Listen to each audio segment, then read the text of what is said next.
धुळे शहरातील मिल परिसरातील श्रीकृष्ण कॉलनीमध्ये एक अत्यंत धक्कादायक आणि कायदा सुव्यवस्थेला हादरवणारी घटना समोर आली आहे।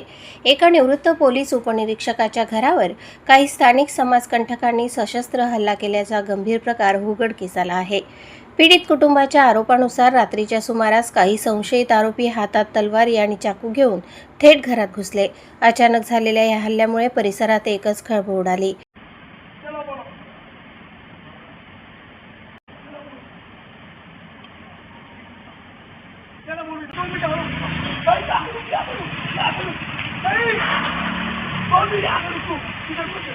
काय करता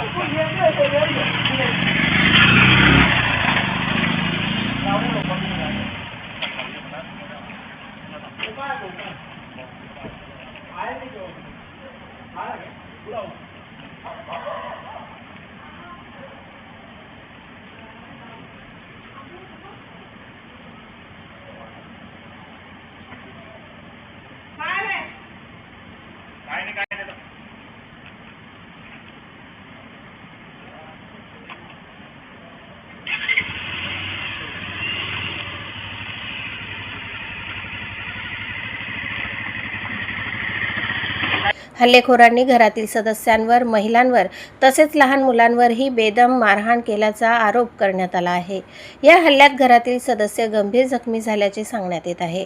याचवेळी आरोपींनी गळ्यातील सोन्याची साखळी आणि सुमारे 18,000 रुपयांची रोकड लुटून नेल्याचेही पीडित कुटुंबाने म्हटले आहे। या घटनेमुळे परिसरात भीतीचे आणि दहशतीचे वातावरण निर्माण झाले आहे। विशेष म्हणजे ज्या कुटुंबावर हा हल्ला झाला ते कुटुंब एका निवृत्त पोलीस अधिकाऱ्याचे आहे। त्यामुळे अशा अनुभवी पोलीस कुटुंबाला जर लक्ष केले जात असेल तर सर्वसामान्य नागरिकांच्या सुरक्षिततेचा प्रश्न अधिक गंभीर बनतो। पीडित कुटुंबाने पोलिसात दिलेल्या तक्रारीत या हल्लेखोरांवर यापूर्वीही गंभीर गुन्हे दाखल असल्याचा आरोप केला आहे। त्यामुळे या आरोपींवर तातडीने कठोर कारवाई करण्यात यावी अशी जोरदार मागणी केली जात आहे। कुटुंबाने या प्रकरणात मोक्का अंतर्गत कारवाई करण्याचीही मागणी केली असून अशा गुन्हेगारी प्रवृत्तीला कायमचा आळा घालण्याची आवश्यकता असल्याचे त्यांनी स्पष्ट केले। दरम्यान या गंभीर घटनेनंतर पोलीस यंत्रणा सक्रिय झाली असून आरोपींचा शोध सुरू आहे। मात्र या प्रकरणात पुढे नेमकी काय कारवाई होते याकडे संपूर्ण शहराचे लक्ष लागले आहे। प्रतिनिधी आजिम शेख आणि वृत्तनिवेदिका सीमा पाटीलसह स्वराज्य न्यूज धुळे।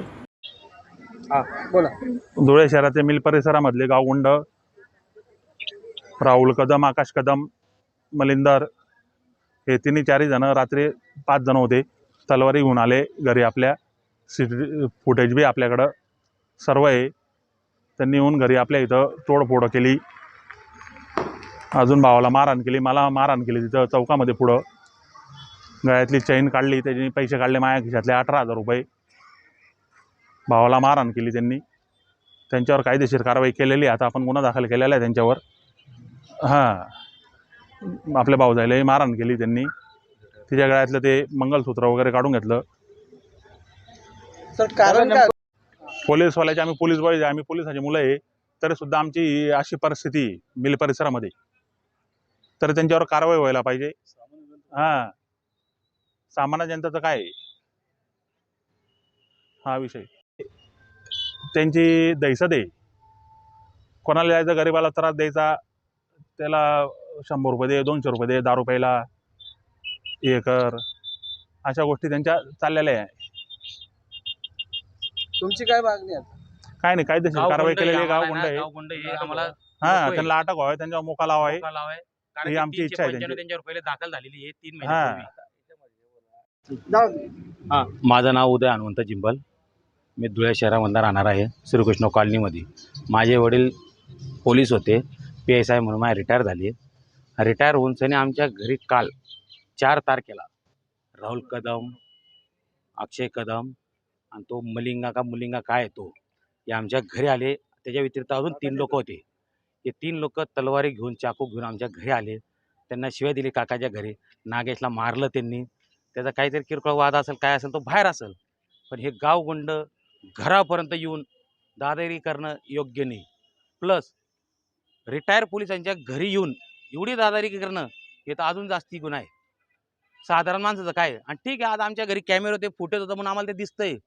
जर एखादा गरीब माणसाच्या घरी कॅमेरा नसला तर काय करायचं ह्या लोकांनी? FIR नोंदायला 4 तारखेला आमचा हे मॅटर झाले, भांडण्यात 4 तारखेला झाले आणि नोंदी कधी आहे 6 तारखेला. तर प्रशासनाने याची काळजी घ्यायला पाहिजे. SP ना निवेदन बी दिलेलं आहे, त्यांच्यावर कारवाई व्हायला पाहिजे. त्यांच्यावर ऑलरेडी पहिले गुन्हा दाखल आहे. त्यांच्यातले 2-3 जणांवर कट्ट्यांचे, बंदुकी आहेत, गोळ्या आहे, तलवारी आहे, सगळं आहे त्यांच्याकडं. त्यांनी आम्हाला धमकी दिली की आम्ही तुमचा पुरा जिंबल परिवार संपवून टाकू. प्लस याच्यामध्ये काही राजकारणी लोक असतील, त्यांचा बी ते उघाड होईल आज उद्यामध्ये, 4 दिवसानंतर 5 दिवसानंतर कळेल ते आम्हाला. पोरं जास्ती मोठे नाही आहे, पण माझं म्हणणं आहे की प्रशासनाने याची काळजी घेतली पाहिजे. प्लस पेट्रोलिंग गल्ल्यामध्ये गाड्या घोड्या फिरल्या पाहिजे आणि त्यांना अटक होऊन त्यांची मोका लावण्यात यावा. कारण की त्यांच्यावर ऑलरेडी पहिले 395 दाखल आहेत आणि ते गुन्हेगारच आहेत.